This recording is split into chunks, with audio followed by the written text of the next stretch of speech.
네, 안녕하세요. 반갑습니다. 노무사 단계 유쾌한 노동법 임재진 노무사입니다. 우리 노길사 카페를 통해서 이미 예정 공지해 드린 것처럼 1차 기출문제 해설 강의를 오늘부터 우리 2차 발표도 나고 좀 마음 추스릴 시간도 있으셔야 해서 조금 기다렸다가 살짝 늦게 시작을 하게 되었습니다. 정말 반갑습니다.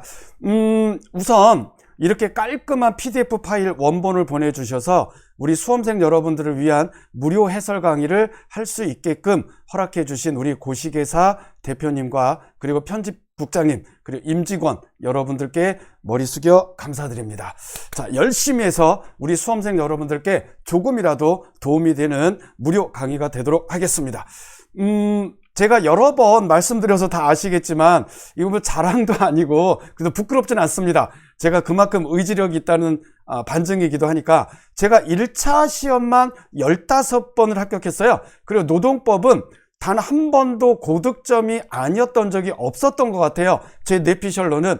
그래서 이 말씀을 왜 드리냐면 제가 1차 시험의 달인이다. 그리고 객관식 문제를 푸는 데 있어서 감각은 그 누구보다도 뛰어나다. 문제를 풀고 답을 해설하고 라는 데 중점을 둘 수도 있지만 그것보다는 객관식 문제에서 혼동되는 지문이 있을 때 혼동되는 지문 중에서 오답을 어떻게 걷어내느냐 그런 감각을 좀 키워드리는 노력을 하면서 제가 가지고 있는 그런 노하우 스킬 이런 것들을 발음 좋다 스킬 이런 것들을 알려드리면서 강의하도록 할게요.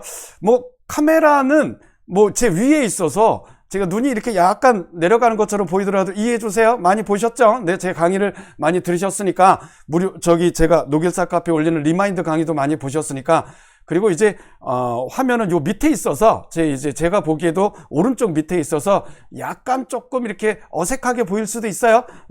그 눈이 원래 제가 그렇게 작은 편은 작은가? 작아요. 눈을 감고 하는 것처럼 보일 수도 있습니다. 시선이 이렇게 내려갈 수 있으니까 카메라는 위에 있고 저는 밑에 있고. 자, 어쨌든 이해해 주시기 바랍니다. 요 뒤에 있는 거 얘는 담요예요, 담요. 무릎 담요입니다. 좀 두꺼운 무릎 담요인데 예쁘죠? 딸기 모양인가 이게? 자, 그러면 우리 깨끗한 PDF 파일로 이제 시작을 오늘 첫 시간이니까 천천히 제 마음으로는 한 5문제에서 7문제 정도 오늘은 처음 워밍업 하는 차원에서 그렇게 진행하려고 해요. 자, 그러면 우리 다시 시작한다 라는 마음으로 들어가겠습니다. 먼저 쭉 가서 2024년도 올해죠. 33회 노동법 1 기출문제부터 보도록 하겠습니다. 아유, PDF 파일이라 너무 깔끔하다. 정말 감사합니다. 자, 1번 문제 근로기준 법령상 평균임금입니다. 통상임금이 아니고 문제 잘 봐야겠죠. 그리고 옳은 것은이에요. 옳지 않은 게 아니고 그리고 확실하게 답을 골라낼 수 있도록 다툼이 있으면 판례에 따름 이렇게 갑니다. 1차 문제를 처음 보시는 분들을 위해서 제가 꼼꼼하게 문제를 읽는 데서부터 출발한다 이렇게 생각하시면 됩니다. 자, 이 문제 정답은 몇 번이냐면 해설 강의니까 뭐야 이렇게 지저분해 깔끔하게 지울게요. 자, 정답은 1번입니다. 1번. 그럼 나머지가 왜 틀렸는지를 우리가 봐야 되겠죠. 정답은 1번이다. 1번 옳은 건. 자, 계속적 정기적으로 지급되고 지급 대상 지급 조건 등이 확정되어 있어 사용자에게 지급 의무가 있는 경영평가 성과급은 평균임금 산정의 기초가 되는 임금에 포함된다. 요거는 우리 대법원 판례예요. 2018년도 최근 판례입니다. 계속적 정기적으로. 그래서 제가 강의할 때도 개정 이렇게 외우라고 말씀을 드리죠. 그리고 사용자에게 지급 의무가 있어야 돼요. 자, 그리고 지급 대상, 지급 조건 등이 확정되어 있어서 그리고 사용자에게 지급 의무가 있는 경영평가 성과급은 경영평가 성과급 외우시면 됩니다. 이 단어를 평균임금 산정의 기초가 되는 임금에 포함된다. 아이고 그렇구나. 그 다음에 사용자는 이제부터 틀린 거예요. 연장근로에 대해서 연장근로 우리가 연장근로 그리고 휴일근로 야간근로 글씨가 좀 지저분해도 이해해 주세요. 요 펜이 자꾸 미끄러져서 그래. 떨려서 그래. 오랜만이라 연휴야 이렇게 외우죠. 연휴야. 아이고 좋다. 사용자는 연장근로에 대해서는 평균임금의 100분의 50 이상 요 이상은 맞아요. 그러나 평균임금이 틀렸다. 뭐라고 나와 있어요? 통상임금의 100분의 50 이상입니다. 그 다음에 평균임금의 산정기간 중에 출산 전후 휴가 기간이 있는 경우 그 기간은 산정기간에 포함된다. 평균임금 산정기간 중에 출산 전후 휴가 기간이 있다. 출산 전후 휴가 기간이면 임금이 쭉 줄어들겠죠. 그럼 이거를 포함해서 그거를 한다. 평균임금 산정한다. 그럼 근로자한테 불리할 것 같은데 이런 느낌이 있잖아요. 자, 그래서 우리 3번 봅니다. 3번. 먼저 우리 1번에 판례 한번 읽어보도록 할게요. 너무 급해서 넘어갔어. 오랜만이라 그래. 오랜만이라 이해해줬어요. 반말한 거 아니에요. 자, 평균임금 산정의 기초가 되는 임금은 근로의 대가로 근로자에게 지급되는 큰 품으로서 근로자에게 계속적 정기적으로 지급되고 단취 그리고 그쵸. 저는 취 단 이렇게 외우라고 말씀드리죠. 단체배약, 취업규칙, 급여규정, 근로계약. 우리가 지금 급여규정도 취업규칙의 일종으로 보기도 해요. 노동관행 아시나요? 노동관행 나중에 또 설명할 기회가 있을 겁니다. 노동관행 등에 의해서 사용자에게 지급 의무가 지어져 있는 것을 말한다. 근로의 대가로 계속적 정기적으로 그리고 사용자에게 지급 의무가 글자가 끊어졌어. 지급 의무가 지어져 있는 것을 말한다. 이제 우리 지문에 있는 거 경영평가 성과급이 계속적 정기적으로 지급되고 지급 대상, 지급 조건 등이 확정되어 있어. 이거는 나와 있는 거니까 오케이 좋습니다. 경영실적 평가 결과에 따라 그 지급 여부나 주느냐 안 주느냐 그리고 지급률이 달라질 수 있다고 하더라도 그러한 이유만으로 경영평가 성과급이 근로의 대가로 지급된 것이 아니라고 볼 수 없다. 우리 판례 문구는 이렇게 조금 두루뭉실한 것 같지만 이 문구에 익숙해져야 됩니다. 근로의 대가로 지급된 것이 라고 볼 수 있다가 아니라 근로의 대가로 지급된 것이 아니라고 볼 수 없다. 이거를 이중부정이라고 하나요? 긍정이죠. 그렇죠? 근로의 대가로 지급된 것이라고 볼 수 있다. 이렇게 기억하시면 되겠습니다. 2번은 평균임금이 아니고 통상임금의 100분의 50이다. 자, 그 다음에 3번 지문과 관련된 거. 평균임금의 계산에서 제외되는 기간과 임금. 근로기준법. 그럼 이건 이제 시행령 규정이겠다. 그죠? 네, 시행령 규정. 맞죠? 시행령. 근기법 시행령 2조 제1항 제3호입니다. 평균임금 산정기간 중에 다음 각 호의 하나에 해당하는 기간이 있는 경우에는 그 기간과 그 기간 중에 지급된 임금은 기간과 그 기간 중에 지급된 임금은 평균임금 산정 기준이 되는 기간과 임금 총액에서 각각 뺀다. 그렇구나. 평균임금 어떻게 산정하는지 여기서 말씀은 지금 안 드릴게요. 뭐냐? 우리가 이제 1번이래. 미쳤나봐. 1호. 습관이 돼서 그래요. 1호. 근로계약을 체결하고 수습 중에 있는 근로자가 수습을 시작한 날부터 3개월 이내의 기간이다. 우리가 이제 1년 이상의 근로계약 기간을 정해서 수습 근로자를 일하게 되면 단순 노무 근로자 제외하고 최저임금 90%까지만 즉 10% 감액해서 지급할 수가 있어요. 참고로 제가 좀 아는 척을 했습니다. 자, 그렇다면 수습 중에 있는 근로자는 어쨌든 임금이 떨어지니까 요 기간하고 요 기간 동안에 받은 수습 기간 동안에 받은 임금을 포함을 시켜버리면 뭐가 되죠? 네, 평균 임금이 뚝 떨어지겠죠. 그쵸? 근로자에게 규칙 사유가 없잖아요. 그러니까 요 기간 빼자. 이때 받은 임금 총액도 빼자 이겁니다. 46조에 따른 사용자의 귀책 사유로 휴업한 기간. 요거 휴업수당 46조가 휴업수당 규정인데 평균임금에 사용자의 귀책 사유로 휴업한 경우 평균임금의 70%, 100분의 70 이상을 지급하도록 돼 있잖아요. 자, 어떤 이유인지 이제 아시겠죠? 자, 우리 3번 지문과 관련된 거. 출산 전후 휴가 및 유산 사산 휴가 기간도 당연히 빼고 그 기간에 받은 지급된 임금이 있다면 임금 총액에서 각각 뺀다 되어 있습니다. 자, 나머지는 넘어갈게요. 그 다음에 자, 4번.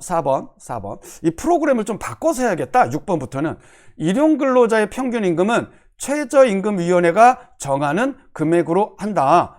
이야, 이건 맞는 것 같긴 또 하고 뭐가 틀렸을까요? 볼게요. 이거 틀린 지문이잖아. 고용노동부 장관이 죄송합니다. 사업이나 직업에 따라 정하는 금액이다. 그러면 우리 지문에서는 뭐라고 나왔게요? 최저임금 뭐라고 나왔어요?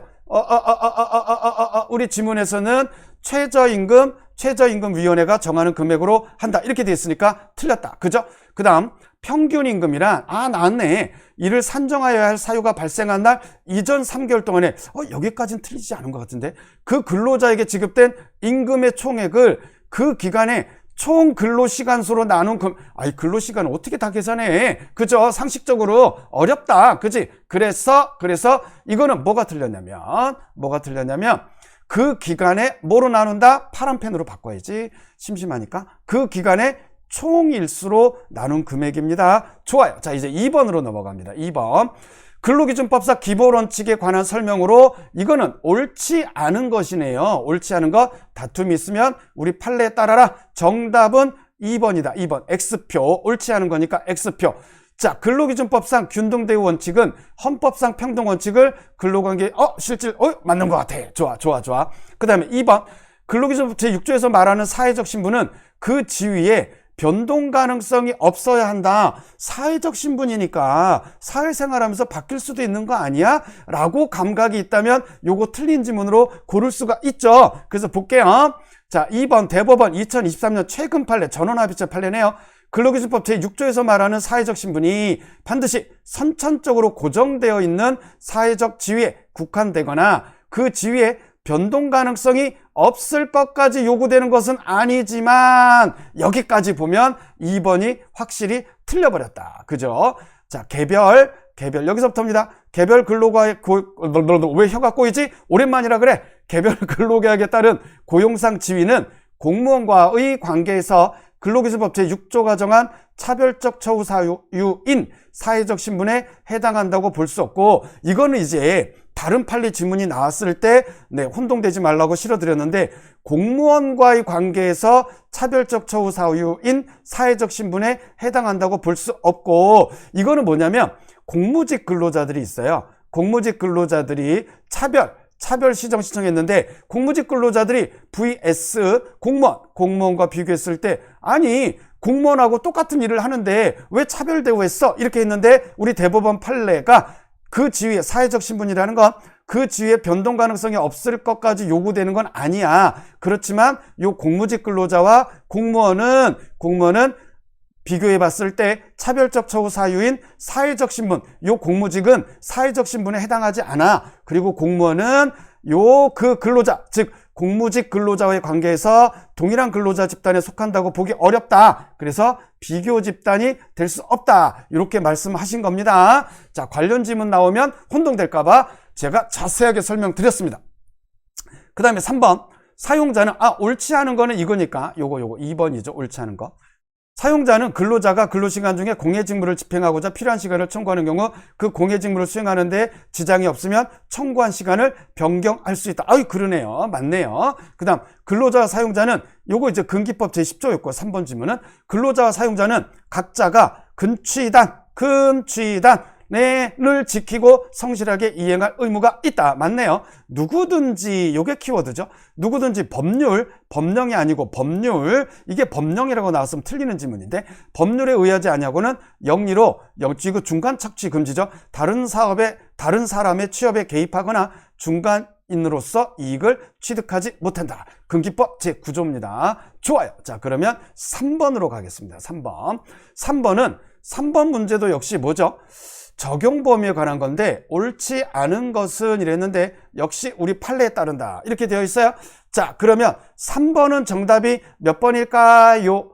자, 4번입니다. 4번. 옳지 않은 거 4번이네요. 4번. 그러면 4번이 틀렸다. 이 표시를 할게요. 저도 설명하다가 혼동될 수 있어. 사람이니까. 딴 생각, 막 핸드폰 진동이 오거나 그러면 혼동될 수가 있어요. 자, 가사 사용인에 대해서는 적용하지 않는다. 그렇죠. 상시 5명, 5명 이상의 근로자를 사용하는 사업이라면 그 사업이 일회적이라도 근로기준법 적용 대상이다. 그렇다. 근로조건의 명시 17조에 있는 이거는 상시 4명 이하의 근로자를 사용하는 사업에 적용된다.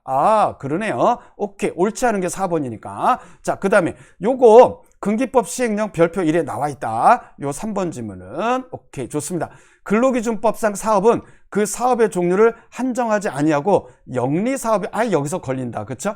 비영리 사업도 포함된다. 다음에 5번 연차 유급휴가 제60조죠. 근기법 상시 4명 이하 근로자를 사용하는 사업에 적용하지 아니한다.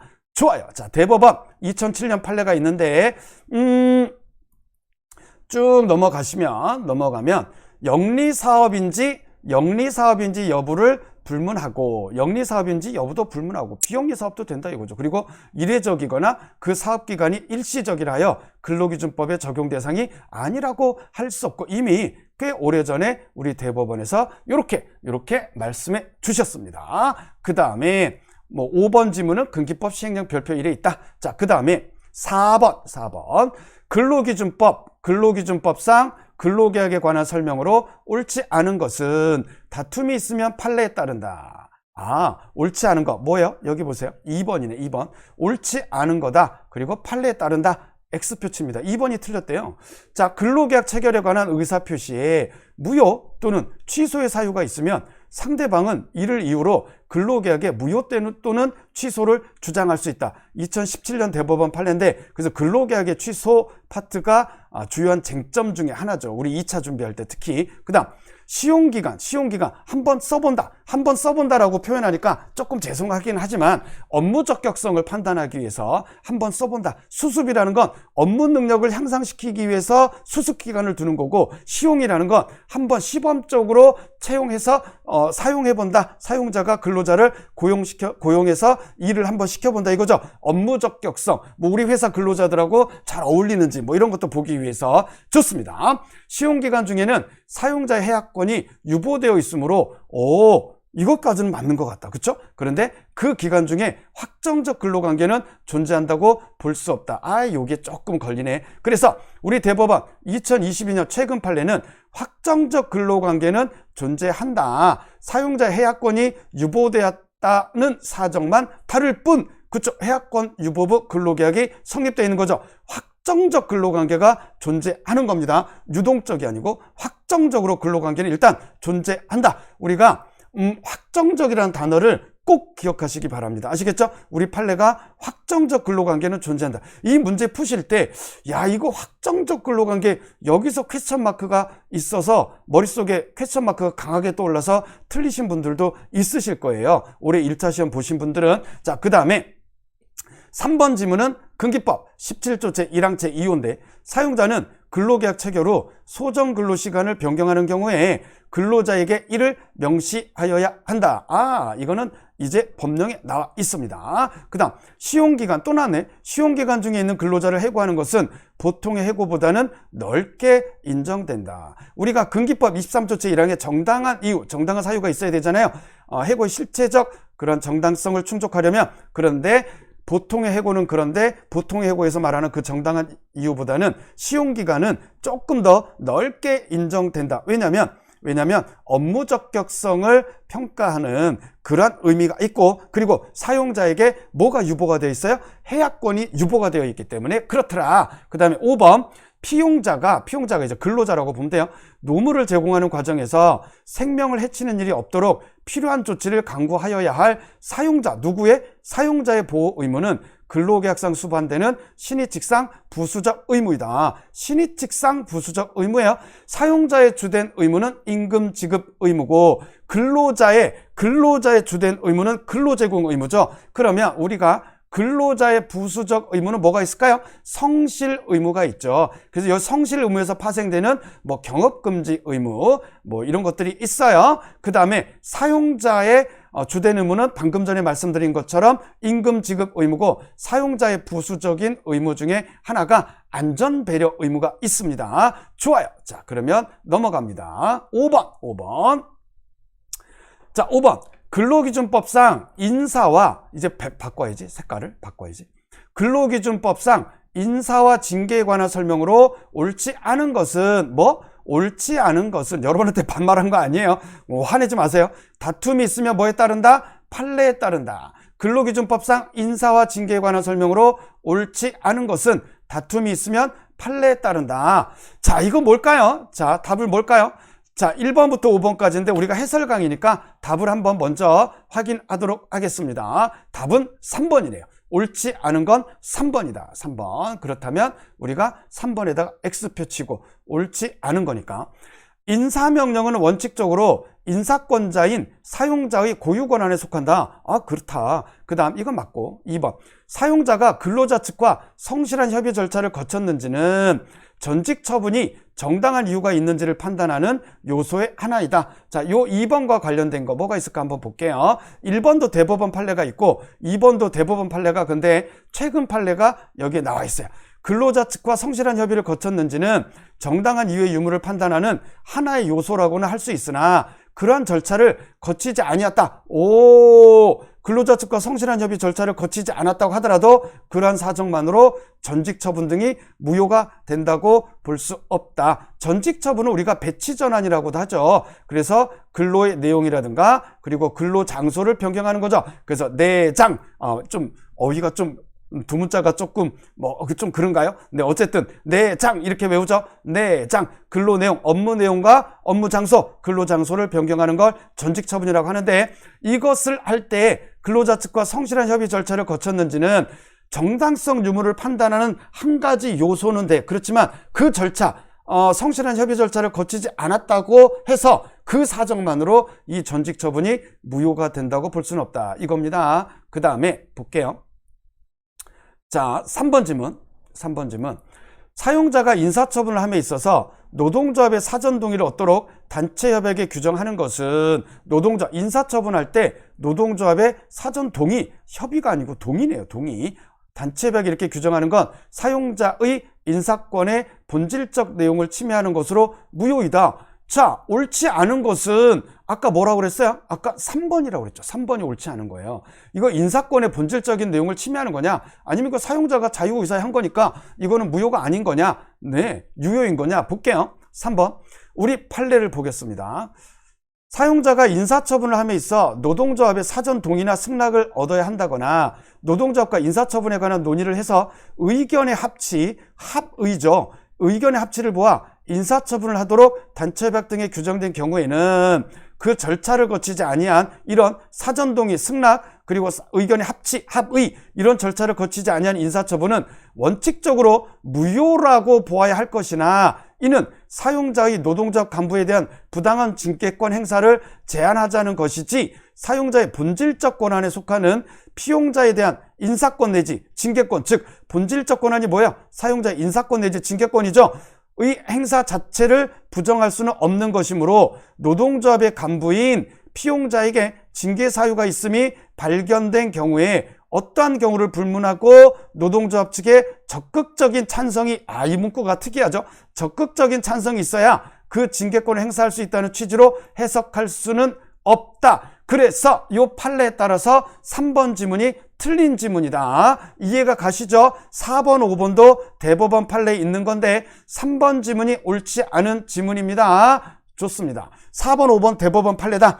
근로자의 사생활에서의 비행이 기업의 사회적 평가를 훼손할 염려가 있는 것이라면 정당한 징계 사유가 될 수 있다. 그렇죠? 사생활의 비행은 원칙적으로 사생활인데 이거 가지고 어떻게 징계를 해? 그렇지만 이 사생활의 비행이 비위, 사생활의 비위 행위가 나아가서 우리 기업의 사회적 평가까지 훼손할 염려가 있다. 그쵸? 네. 그러면 정당한 징계 사유가 될 수 있다. 우리 판례입니다. 5번.